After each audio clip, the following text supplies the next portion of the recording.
PokerStatic.com. We bring you the interviews you want to hear. Now with your hosts, Bret Oliverio and Eric Bickel, the Poker Static Hot Seat.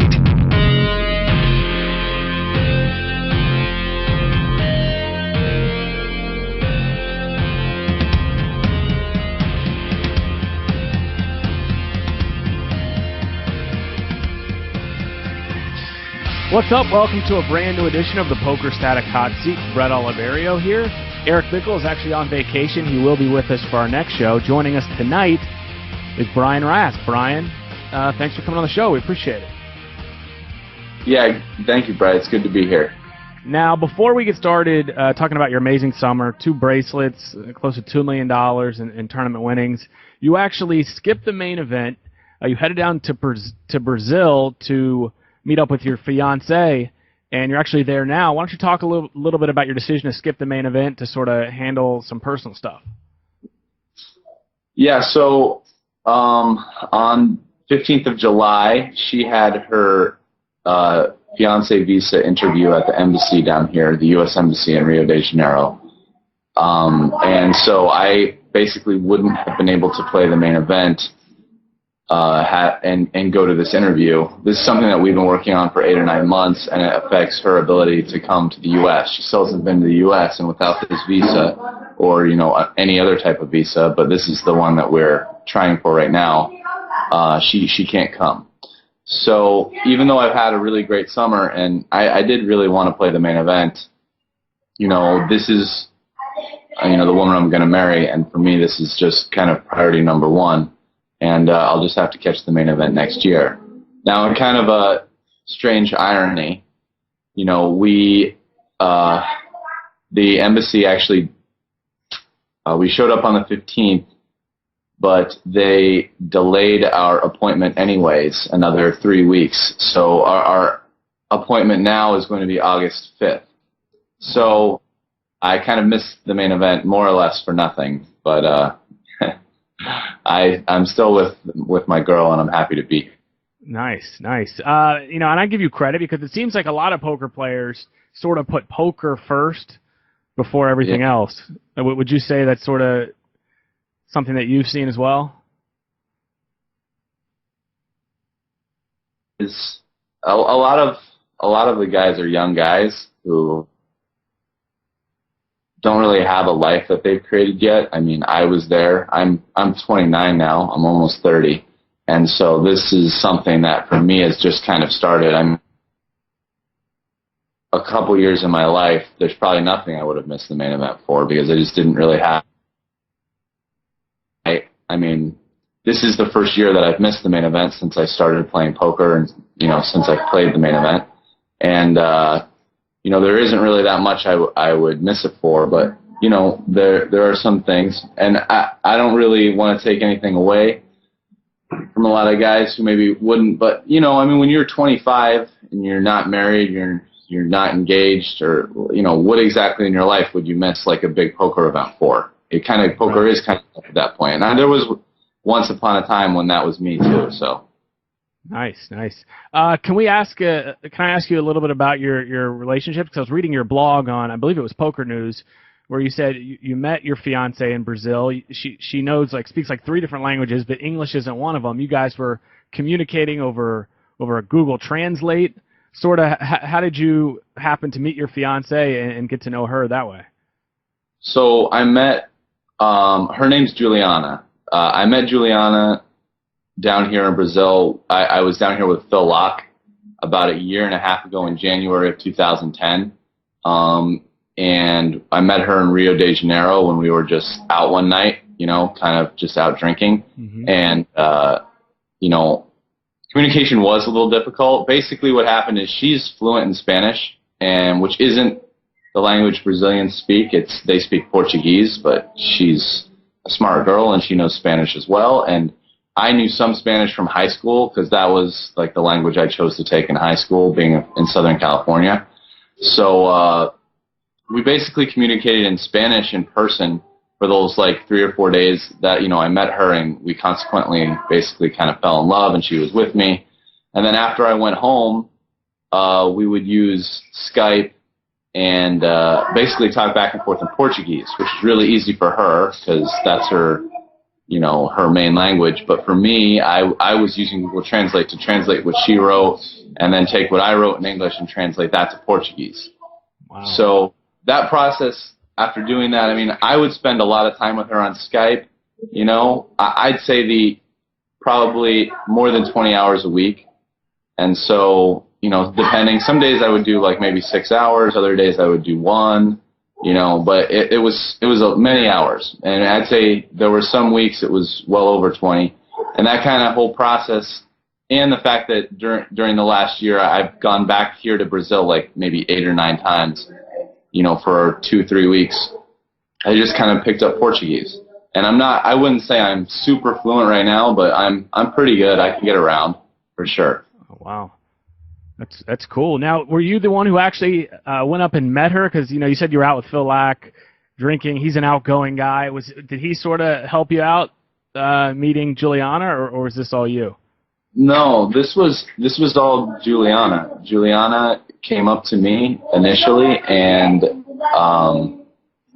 basically introduced herself to me, said that I had beautiful eyes, and like I was kind of looking at this girl, and this was maybe the most beautiful girl I'd ever seen, and she came hit on me, and it was kind of over at that point for me. So Phil did not help me out. Phil's helped me with many things, and in fact, the reason I was in Brazil was based on his advice to come. But with this, he didn't help me out. Were you guys just down there for vacation? Was there a poker game or? No, just vacation. Phil just told me that Brazil's like an amazing place with great food, beautiful women, great people, great beaches, and that we should go. And so we went, and that was that. He was right. I met the girl of my dreams. So. That's awesome, man. Now, let me ask you about sort of having a fiance and then winning 2 bracelets. I mean, obviously, you've been a successful poker pro for years now. But, I mean, who could have guessed that you would have a summer like this? Do you give her any of the credit for that? Were you able to, like, sort of stay grounded and focus on poker while you're out there in Las Vegas? Yeah, I definitely give her a lot of credit. I mean, we have a kind of thing where we talk oftentimes before I go play where she gives me her luck, and because she's lucky. This is a well-established fact when we play games with each other that she's extremely lucky. So, that's something that we kind of do. And even beyond that, though, I'll call her up during the breaks and talk with her, kind of see how she's doing, and she'll talk to me, and like she can kind of tell, if I'm frustrated or maybe things haven't been going that well, and she just kind of says the right things to me to calm me down. I mean, I'm not a person who gets really tilted or frustrated, but everyone has times, I guess, when they play poker. Maybe I'll be playing a cash game, and I won't tell her exact numbers, but I'll be down like 200K or something like that because it's a 100-200 cash game, and she can kind of tell. I'll be like, oh, I'm losing, and this and that, and she'll just kind of talk me through it, not to be frustrated. Remember that I enjoy playing poker, that it's not just a job. I need to go have fun and forget about winning and losing, and that she's there with me, and just having somebody who talks to you that way and does help you stay grounded and feel comfortable, because I'll be there playing for hours and hours and hours, and it can be pretty easy to lose track of kind of reality in that type of environment. No, that makes sense. Now I was reading an article about you in one of the Las Vegas newspapers, and it said, I don't know if this is true or not, but for the $1,500 event that you won, you weren't even going to play. Then you ran into Antonio, and he's like, yeah, you should play. I'll put you in the event. I'll stake you for this event. And so you give him credit for winning that bracelet, and then you sort of moved on, and since you won that tournament, you put up the $50K to play the Poker Players Championship, and of course you ended up winning that. Is that story true? It's a funny butterfly effect type of thing, because, yeah, I mean, I got back from Brazil, like I was here with my fiance, because I stayed up like 9 days late into the World Series, because her first interview, which then got postponed because her son's passport wasn't ready yet, was going to be on like the 7th or the 8th of June. So I stayed for that, but then I flew back. I was really tired. I mean, I got maybe 4 hours of bad sleep on the plane. My intention wasn't to go play poker right away. Like I had gotten back to my apartment at like 9 or 10 a.m. and this tournament, Antonio stopped by at like noon. Mm-hmm. So, you know, I didn't really want to put up money to go play even for a $1,500 event, which I could definitely afford. I mean, I didn't really need to be staked for it, but basically he offered me a free roll. And the first offer wasn't good enough for me, so I said no. But then the second offer was better. And basically, I mean, it's the type of thing that maybe even a couple years ago I would have still turned down just because I didn't feel like it. But it's partly in order to just kind of punishing him for making the offer. I said yes. You know, so it got me to go. And actually, I mean, I should have been out on the first day. I got really low on chips by the 75-150 blind level. Mm-hmm. I was down to 850 chips or something like that. I basically shipped it with 2 sevens when this guy limped. And then behind me, 2 guys, you know, like the button and the small blind, had aces and kings and like went crazy and got their stacks in. And they were much deeper than me, you know, like 5K plus for both of them.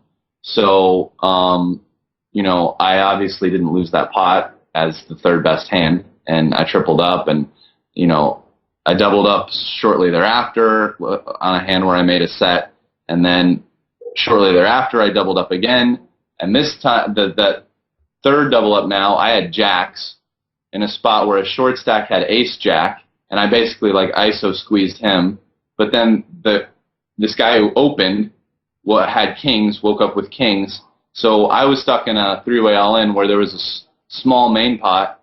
The guy had maybe 2K, so it was 6K, where it's ace-jack versus my jacks versus kings, and then a pretty big side pot because we both had at least 5K more. And, you know, I tied with ace-jack. We made a straight. Flop was like 8-7, and then it came not running 9-10. So you know, kings obviously tilted, and I win a pretty big side pot. So now I'm probably one of the chip leaders, I think, after that pot. And then basically, for the rest of the tournament, I was never all in. And early on day 2, I was one of the chip leaders, and I was basically the chip leader all the way till heads up with Alan Kessler. So it was the type of thing where, you know, I mean, it was a wild ride. I definitely should have been out on day 1, but I had some crazy good luck. And then after that, the whole tournament just kind of unfolded. And then from there, as you were saying, the 50K, I probably wouldn't have played the 50K had I not already won a bracelet. So, you know, like, it's not that I don't think, I actually think I was plus EV in the 50K. You know, even though, like, some of the horse games aren't my main games, I've played them more than people think over the years, especially maybe, you know, 3 years ago, I was playing them quite a lot. Mm-hmm. You know, plus the final table was no limit hold'em, which was a huge advantage for me. But the truth is that I think I was only like slightly plus EV. Let's say like 10K, and you know that's a lot of variance to like win 10K, putting up 50K for a tournament. Right. So I probably wouldn't have played, but I already had this bracelet, and that was like, well, I might as well try to maybe get Player of the Year or win a second bracelet in an event. There's only going to be like 150 or less players. So, you know, and then I won that. So if it wasn't for this whole thing starting out, this whole chain of events wouldn't have happened that way, you know? Now, are you able to talk about sort of what the arrangement is with Antonio? I mean, what, like, you know, I've heard this, it happens all the time, players put other players in events. Is there like a norm staking deal, or is it vary from, you know, player to player? No, there's not really a norm. I mean, you kind of like, depends on the player and stuff. So the deal that we had on this one was there's no, sorry, what's it called? I didn't know any in the future. No makeup. Yeah, there's no makeup, and I got 40%. So which I think is definitely on the higher end. I mean, no makeup, 40% back. That's generally not what people get. I mean, I put some people in the main event with Antonio and Phil. We put like maybe, I don't know, like something like 70K worth of people in, because we didn't have all of everyone. We had half of some people, whatever. But generally that we were doing like no makeup like 20 or 25% back. So I think that's a lot more standard if you're for a no makeup deal to be a lot lower than that. So 40% was pretty high. It was only a $1,500 buy-in event, so it wasn't like that great of a deal. It'd be a little better for like a 10K event, but I basically took it because it was free money. So I learned not to leave free money on the table. Yeah, it's probably smart. Now, was Antonio doing that just because he wanted to sweat, or did he have a good feeling about the tournament? I mean, obviously it was a huge field. Why even bother you to play?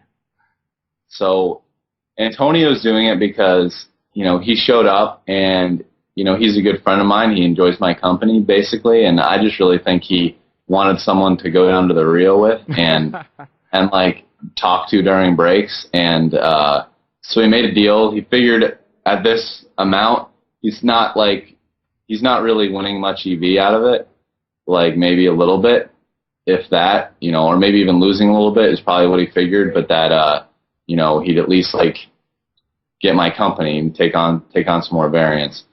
And he's got too much money now anyway, so he didn't really care. Good for him. So I think that was kind of what he was thinking. So he just wanted some company. So what was the arrangement for the 50K? Did you have it all yourself? Did you split? No. I basically had. I texted a bunch of people like a day or two before, like if they wanted to buy pieces, and I actually got more responses back than I could sell. So I basically sold to.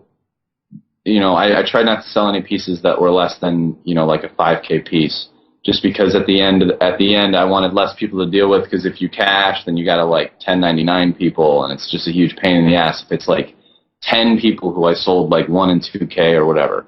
So it actually kind of sucked, because one of the people who texted me back and like pretty promptly was Sorrel Mizzi, and he only texted me back for like a 5% piece, which was $2,500.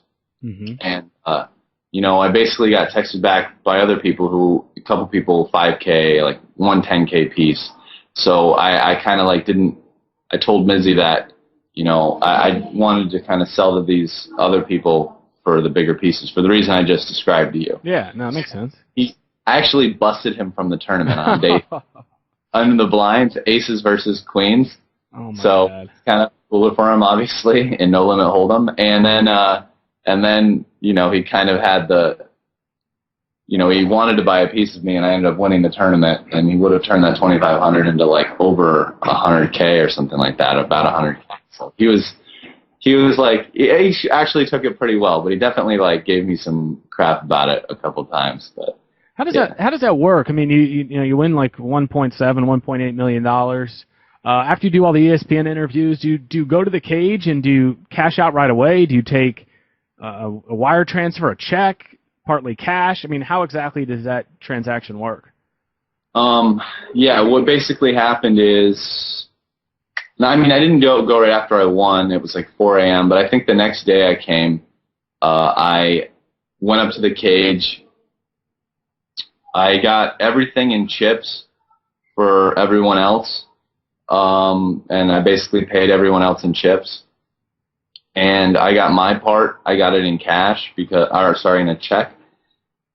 Normally I would actually get my part in chips, but I've decided to use my piece of this to pay off my mortgage for my condo in Panorama. So I got that in a check. I've already deposited in my bank. I'm getting some help from friends to try to figure out how, I'm hoping that maybe if I just give them a lump sum check, cash, whatever right now, that I can get a discount, sort of, so to speak. Because, would you rather get paid 80% of a number, like right now in cash, like especially with the economy not being so good and mortgages and all that, or would you rather just hold on to a mortgage that's even for a place that's slightly underwater? Because unfortunately, my place has lost a lot of value from when I bought it like 3 years ago. Mm-hmm. So, I'm hoping that something good will happen to me there. But yeah, that's kind of what happened. And I just, met up with people or trusted friends of the people over the next day or two, in Bellagio or wherever, and gave them chips. So that is awesome, man. Now I heard someone ask you like which bracelet matters more to you. I mean, obviously the 50K Poker Players Championship, it means a whole lot more. Talk a little bit about the respect that you feel, because I mean, I know your name, but you're not Antonio. You don't have the name recognition of Antonio or Helmuth or Negreanu. Talk a little bit about the sort of respect you get from the poker community, the name recognition from winning this tournament. Yeah, I mean, I'm like the type of player. I've been playing really big for a number of years for people who like kind of are in the know in the poker community. Like this is my third or fourth summer. I've basically played in Bobby's room all summer, like playing the big no limit or PLO cash games. And I've been playing some of the big 10, 25K tournaments for a little while. I've had some good runs, but nothing's really worked out. I mean, I think this is going to be on ESPN. I mean, it's going to be this crazy comeback against Phil Hellmuth, heads up type of deal. So, I think that my name's going to get out there a lot more for, I guess, amateur poker players or just regular people, because the people who aren't like playing in Bobby's room and like know who like the good cash game players are, so a lot of those guys know. And I mean, even got some really nice comments. Like Phil Galfond wrote on my Facebook, like, it's really nice to see like a truly great player have success like this. Like, I'm really happy for you. Enjoy it. So Phil Galfond's like a big time professional cash game player who's had a lot of success and even some tournament success. And, he's basically kind of like saying, well, I'm like a really good player. And I think I kind of have that reputation more or less among a lot of the pros in the community that I think know and played with me. So this is nice for I guess, having some more of that. Right? I guess actually the thing that is really nice for is this. I might now have an opportunity to play on more of like TV cash game shows that kind of you get on by having that name recognition with the public. Now I'm like a 2-time bracelet winner from this year, so like, let's say high stakes poker gets going again. Like, they might ask me to go. Whereas I haven't been on high stakes poker yet, even though basically the whole time that it's been on, or at least for the last like 4 years or 5 years, I would have gladly taken 200, 300K there to go play and get paid $1,400 an hour to play in any of those lineups. Like, I would have done that in a second. And in fact, I've been on the waiting list before, but never got on. But like, now I might get on that show. So for me, like, that's really kind of like the biggest thing. Like, now I might get on some shows, I might have some more opportunities, whereas I didn't have before because of that name recognition. Because I already feel like among the people that counted for me, I had quite a bit of respect. And I'm not sure that winning a tournament is going to make someone like Phil Galfond or, Abe Mosseri or any of those guys respect my game any more or any less. Right. Know me. And for me, it's their opinion of me. If I care about an opinion of another poker player, it's the guys in the know, the smart, good players that matters, not like amateur from Omaha. Like, he might know me now, but he doesn't really know any more or any less than he did before, just that I've won a tournament. So. No, that makes sense. How did you do this summer in the cash games? Yeah. Sorry, could you say that again? I wanted to ask you, how'd you do this summer in the big high stakes cash games at Bellagio? Yeah. Oh, how have I done? Yeah, how'd you do this summer? I did pretty well this summer. I won overall. I had different nights where, had they gone differently, my summer definitely could have gone differently. 2 different times I was down a little over 200K, and basically one time I was loser 30K, and when I quit, and the other time was this. So this was I had just won the tournament not that long, like a couple days before, the 50K. I start playing, I think I go to dinner. I quit dinner. I go play. At some point, like 3 or 4 a.m., I'm down. So I only been playing 6 or 7 hours. I'm down like 200K. Wow. And it gets kind of good, like,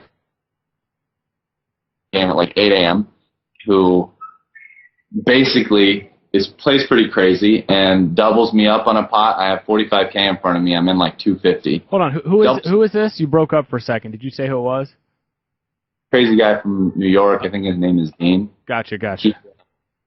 He doubled one in Omaha pre-flop. I have like ace, king, king, 3, single suited. Normally I'd be a little scared. This was for over 200 big blinds that like the guy has aces. But this guy had kind of been playing so crazy, and then there might have been a straddle in this pot that I was going to get this all in with him no matter what happened. And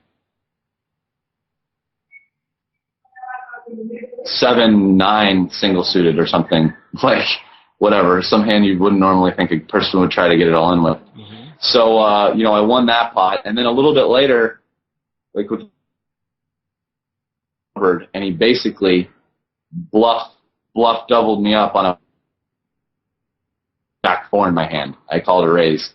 He opened, and he just like pot, which ended up being like 90K or something. With and I just called, and he was bluffing. So wow. So like within those two hands, I went from being down 200K, and within 2 hours, I wasn't even up at that point, but I had 200K in front of me, and I was almost even. And I kept playing. My bracelet ceremony was later that day. So I actually left the Bellagio to go pick up my 50K bracelet and do some interviews, still wearing the same clothes. I go back to the Bellagio. I keep playing. That night, this really good game starts that's pot limit 100, 200, 400, pot limit Omaha, 100, 200 with a 500 ante on the big blind, pot limit Badoogie with some weird rule that, like, if you don't have a Badoogie, you just play low ball, okay. Ace to 4 ball. So it doesn't matter if you have a 3 incomplete or a 2 incomplete or just all the same suit if you don't have a Badoogie. I had never played with this rule before, but there's that rule, and then 100, 200 with a 500 ante, pot limit triple draw. I actually never played pot limit Badoogie before anyway. So this was, and it was. So then I got in this game, and that game was like amazing. So I like kept playing, and that game broke at like 9 or 10 a.m. the next morning. So 36 hours later, I went from like minus 200 to like basically plus 200. So that was a crazy session. Obviously, that whatever could have affected my summer big time. Yeah, and it has to be weird for guys that play big like you. Like, how do you go out and say you lose $175,000-$200,000, and then you got to go play a 5K tournament that's going to last 4 days? I mean, just psychologically, that has to be tough.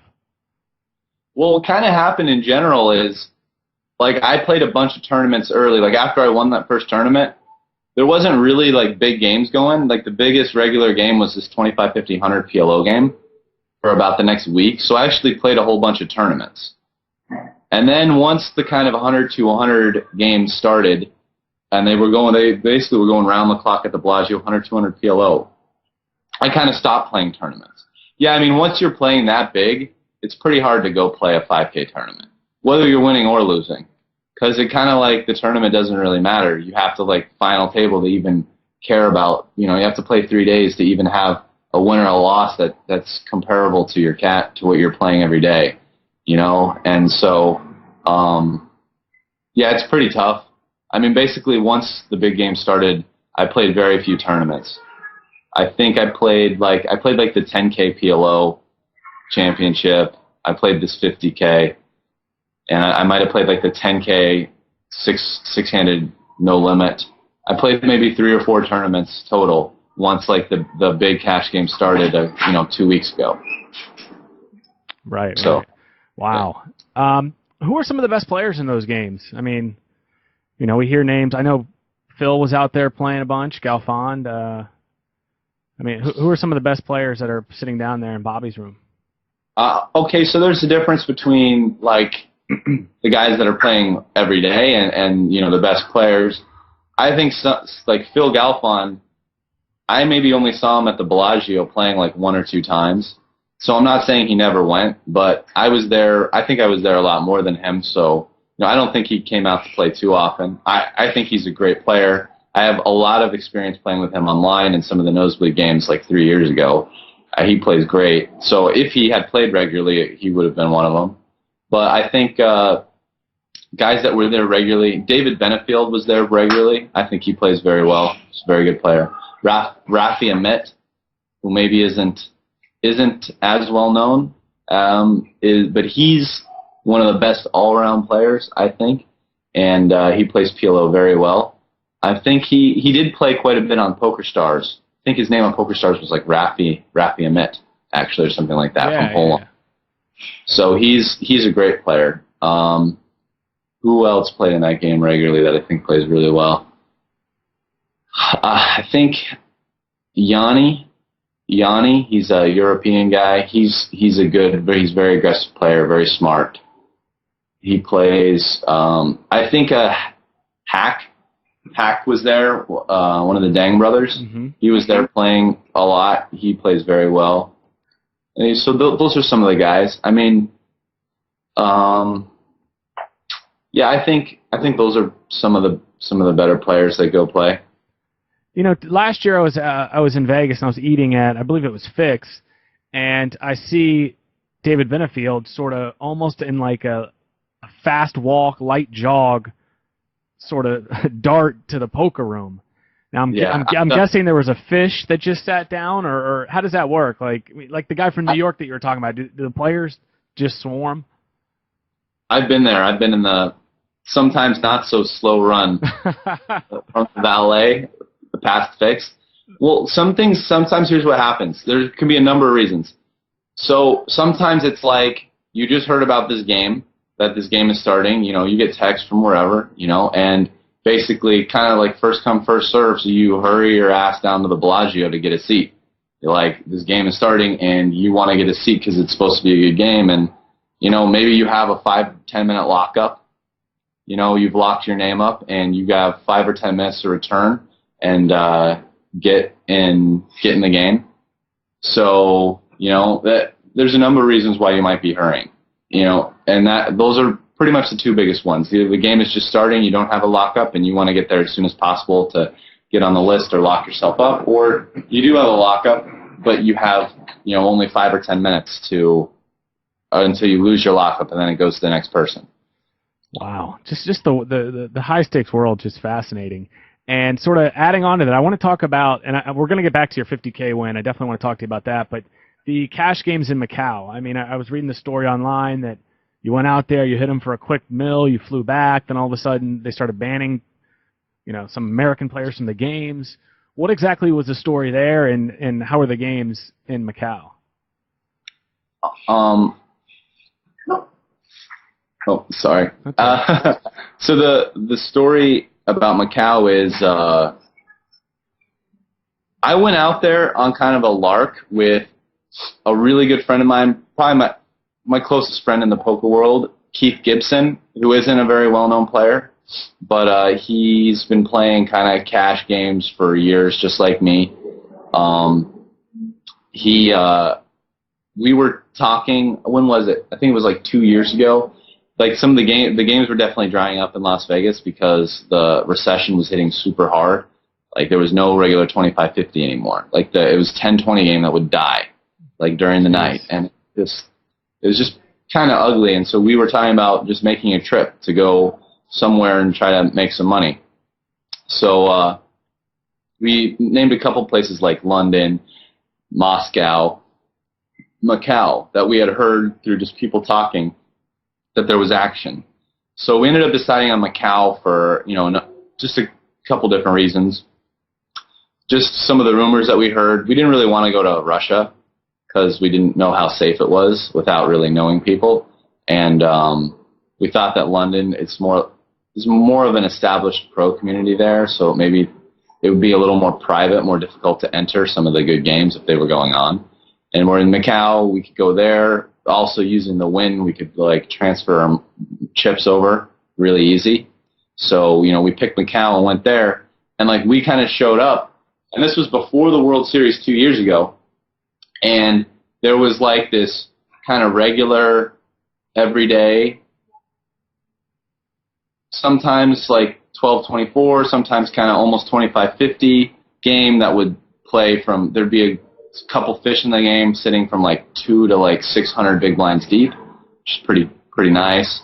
And then like sometimes a couple times on that trip, there was like a slightly bigger than 50-100 size game that went with a couple like fish that, like one of the guys, I believe his name was Ronald, like he would buy in for like 200K Hong Kong, but which is like 200 big blinds. But then if he'd lose that, he'd buy in for like 500K Hong Kong, and then if he'd lose that, he'd buy in for 1 million Hong Kong. Jeez. And like, we never saw him lose that before he quit. But like, you know, I mean, at this point, he was in the game for like 200,000 US in like a slightly bigger than 50-100 game.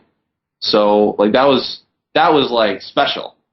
So Keith and I both won on that trip, and we came back and we decided we wanted to come out.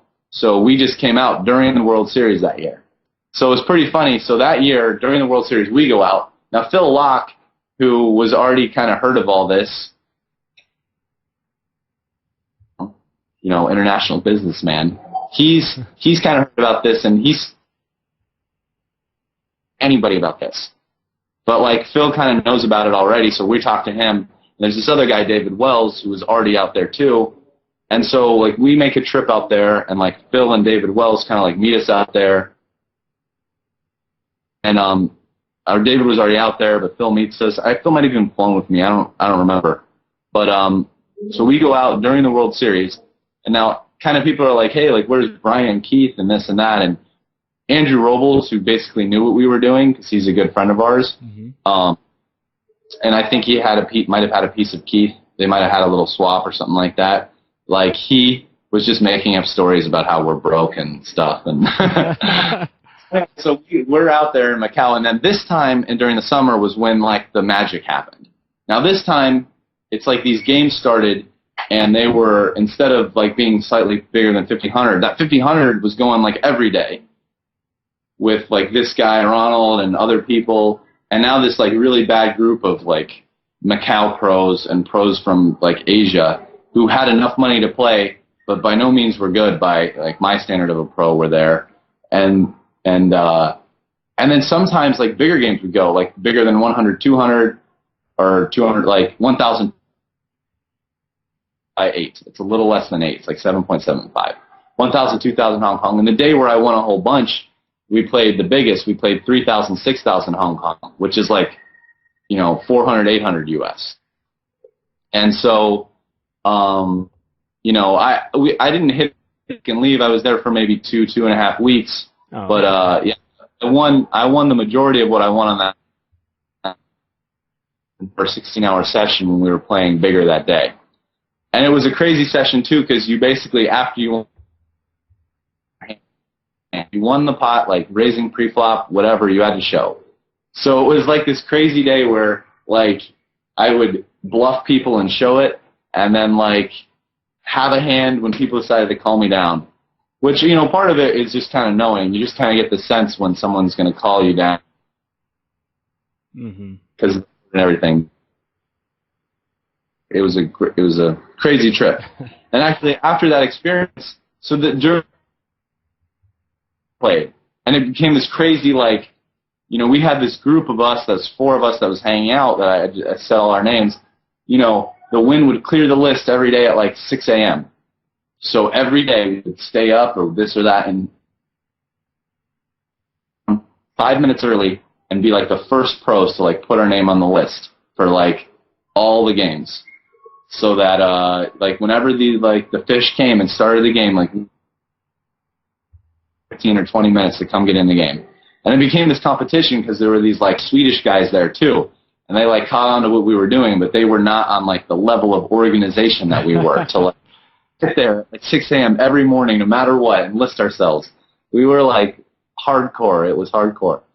That's awesome. Now, you know what's funny is, you know, I heard a story. Somebody told me just a couple weeks ago that Antonio and Phil, I mean, these guys are big-name television pros that you wouldn't expect to be doing this, but, you know, they were flying. I think they flew into Baltimore to play a private game. They went up to New York to play another private game. I mean, is that common for pros like you guys to sort of hit up these underground games that nobody knows about, really? I don't want to comment too specifically on like people's business, but other than my own. But like, I think that there's definitely a number of kind of private games around the country, and after playing for a while, so it can be pretty common for players to play in them. Not too common. I think most of the games kind of have their group of players, and I actually think for the most part, if you were to talk to pros and they were to give an honest answer, they would be more frustrated than anything else that they don't get to play in those games. Because for the most part, those games try to keep out pros, so that they don't want, like, they kind of already have their chemistry going on, and like maybe some of the better players in the game wouldn't want like good pros to come in and play, and it can be pretty hard to enter those games to get in. So I would say for the most part, people are frustrated. It's not regular for any pro to just go around and play in those games regularly. Now, people are invited and do get to play in those games, but it's not regular. So that makes sense. All right, back to the 50K tournament. I was just watching the last hand where you flop the nuts and you lead into Phil, and then he moves all in, and then you sort of, I thought it was a great line. You're like, "Sorry, Phil, I've got the nuts. I call." Now, was that a needle? Were you being genuine? Were you just shocked he moved all in on you when you had the nuts? I mean, what exactly was your mindset there? It was 1 and 3. It was that I was shocked that he moved all in when I had the nuts. Pretty happy, obviously, and then I was being genuine. I mean, it's funny. Like, Phil gave me a couple needles during the tournament about like just never folding when he re-raised me, and like, I want to play big pots with him, buddy, and all this stuff. But I don't know. Like, I kind of like the guy. There's something kind of endearing about how much he cares. Like, he really cares. He really wears his heart on his sleeve. When you maybe point out, hey, like, that's not really true, or maybe you crossed the line with that, for the most part, he'll be like, yeah, sorry about that, So, I mean, sometimes like that, it's kind of like dealing with an enthusiastic big kid, And I think that there are a number of people that kind of like that personality element of him. So like, when I said that kind of in the moment, yeah, I was definitely in shock that he just moved all in, but then also was kind of like, I don't know, like, hey man, I'm sorry, but you're probably going to lose. Like, all right. I don't know what you have, but I have the nuts. So, yeah, I wasn't trying to needle him. That's for sure. In fact, I don't think I really needled Phil like the whole final table. And for the most part, we didn't really get into it. There was one part when I was having a little run, and mostly at his expense, that he was definitely getting really frustrated and tilted with me, like right before, I think, our dinner break. But, when she started to like kind of maybe talk a little shit, but whatever. I actually think for the most part, I think it's kind of funny when he does talk like that, because, he was definitely trying to play a lot of pots with me. I felt like there were definitely some situations where it was like he 3-bet me, or, he opted to play a pot with me and ends up losing the pot, and then tells me that I'm trying to play a lot of pots with him. When I don't actually think I 3-bet him, because he was directly in position to me. So I would have basically had to 3-bet his like under the gun opens and stuff, and we were really deep. So I, for the most part, was choosing to play smaller pots with him, and I didn't want to play a huge pot out of position where I was choosing to do it, like where I would 3-bet him. So I was actually playing relatively passive into his big blind pretty regularly, because I kind of I didn't want Phil he can play pretty emotionally, and I didn't really want him to feel like I was trying to run him over and like start making stands and like just bluffing at me with random hands. So I was choosing to do that in a lot of spots in order to kind of keep a more level kind of relationship with him, so I actually found it kind of funny when a couple times he said that. Like, one time he's like, "You're trying to run me over every time," and I'm like, I just limped the small blind. How is that like the standard trying to run you over aggressive line in poker, you know? Like there was some pot where, you know, I won with king 7 of clubs or something from like limping the small blind. I forget. I had ace 10 offsuit, limped the small blind. It came ace high and then a third ace on the turn, and then I bet the flop. He like min raised me. I called and then led again, and he folded and showed like an open-ended straight draw, and like trying to run me over. And I mean, I have like 3 aces with a decent kicker. I didn't tell him, but I'm just like, yeah, I'm really trying to run you over. like don't worry, I want you to call. Please call me down. So you know, he just can get really emotional like that. So I think that more than anything, just kind of having played with him now for 8 hours. And just kind of feeling that was what kind of evoked that response in me.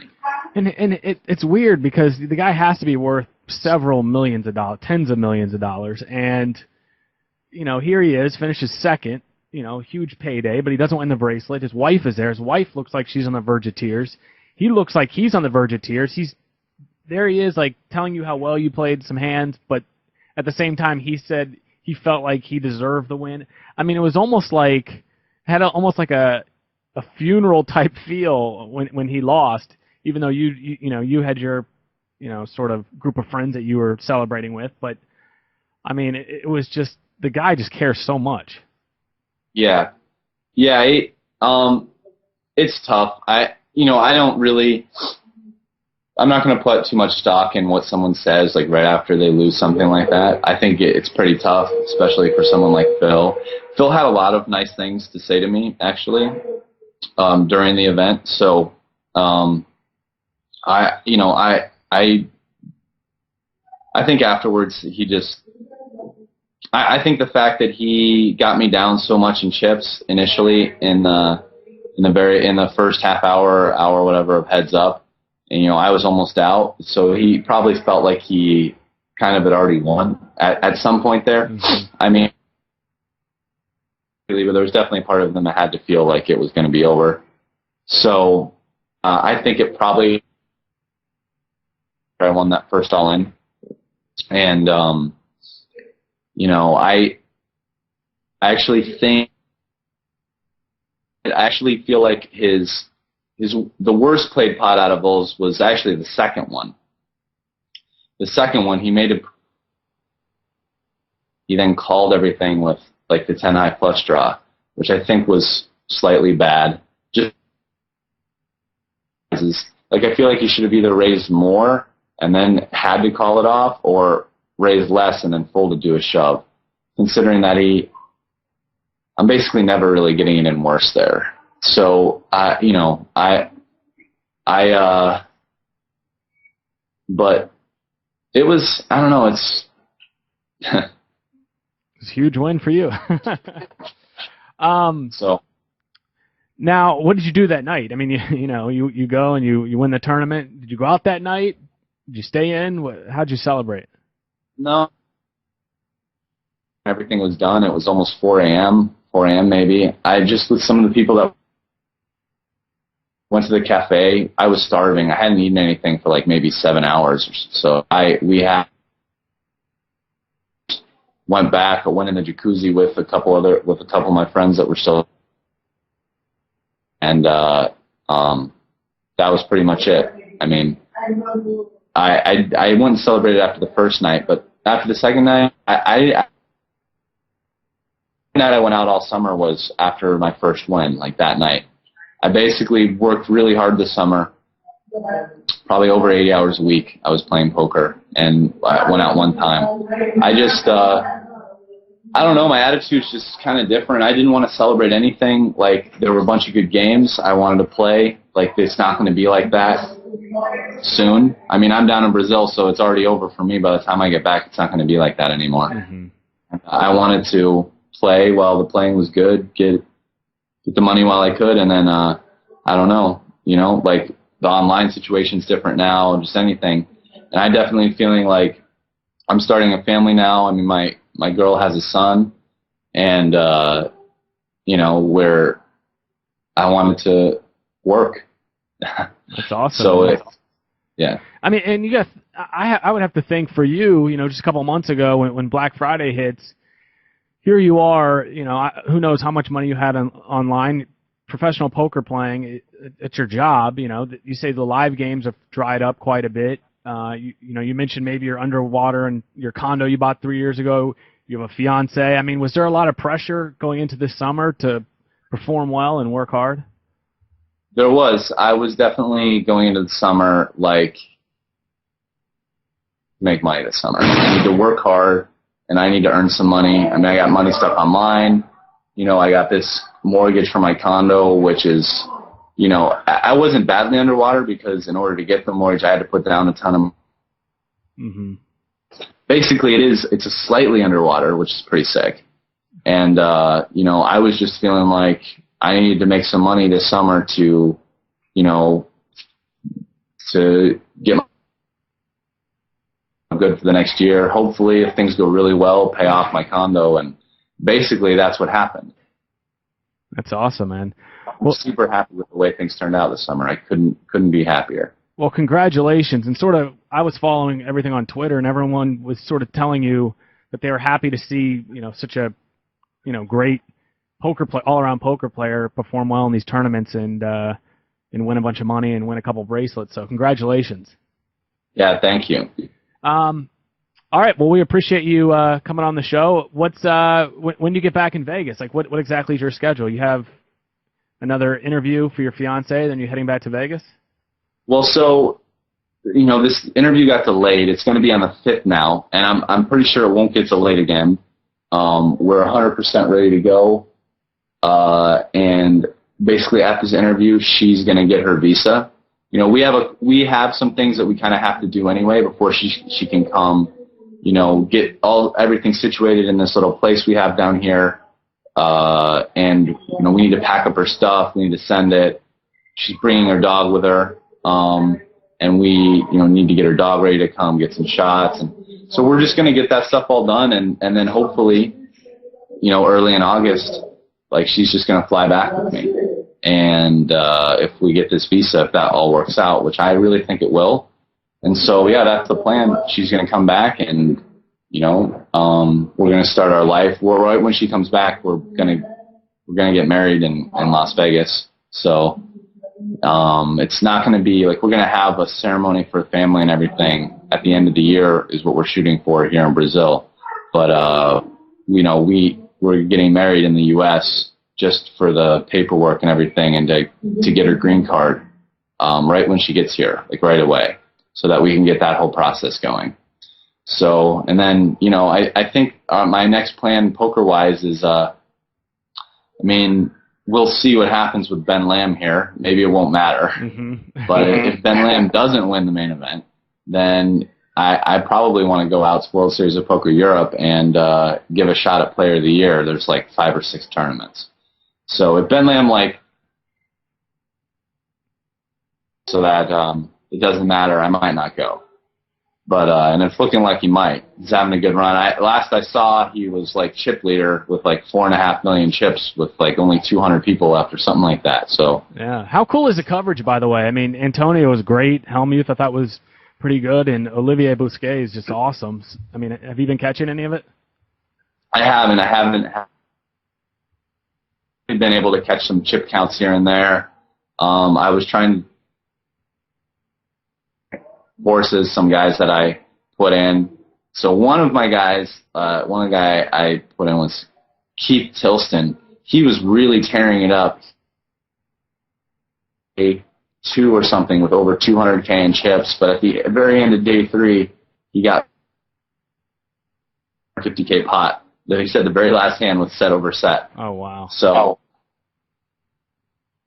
kind of trying to sweat for that, but I don't really know if I don't think I have any pieces or anything still in the tournament. So, but I'm definitely interested to see what happens, So I try to catch the chip counts a couple times a day if I'm around and at the computer. But yeah, I'm sure I've heard the coverage has been great, but I haven't had an opportunity to watch really that into poker. So it's not really the type of thing that she wants people playing. Especially non-edited coverage can be a little slow for someone too. Right. So they're not showing the whole cards, right? Well, they're showing them like after the hand, so they play the hand, then you get to see them like right afterwards. So it's actually pretty cool. Oh, that is kind of neat. Yeah. That is kind of. Yeah, it's nice. Well, listen, man, congratulations. I believe you're on Twitter, correct? Yes, I am. I'm on Twitter, tsarrast, tsarrast. Okay, cool. So everyone should follow you there, and sort of best of luck in the future. I mean, just awesome summer, and thanks for coming on the show. You seem like a good dude, so we appreciate it. Yeah, thanks for having me, man. Have a good night, okay? All right, you too. Take care. Yeah, bye.